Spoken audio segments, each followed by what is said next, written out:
Ora che mo Edoardo Rubini e Elena e la piccola Dona de nome. Dona, Dona come un bel dono. Sì. Dici Edoardo, il Veneto che vorresti? Così, è il Veneto che vorria, siccome ancora cittadina, un popolo come quello Veneto, unito nel nome di San Marco.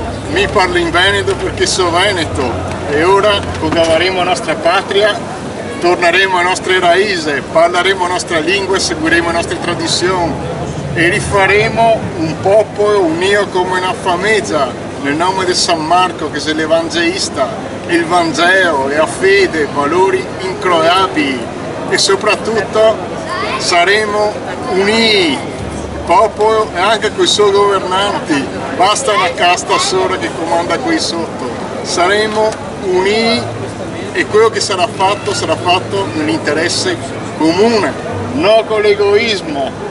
E questo vorrà dire ritornare alla Veneta Serenissima Repubblica. Quindi cerchiamo di capire chi siamo e torniamo a essere quello che siamo. Edoardo, tornare vuol dire tornare ai principi della Repubblica ovviamente, non tornare in Drio. No, tornare in Drio magari, ma non sepolto.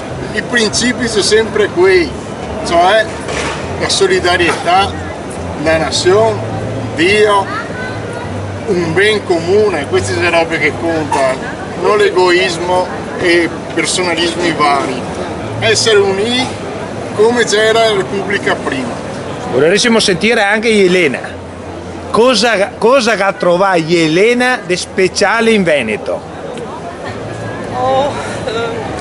Per me è molto importante e molto meraviglioso. Il mio cuore è sempre Veneto.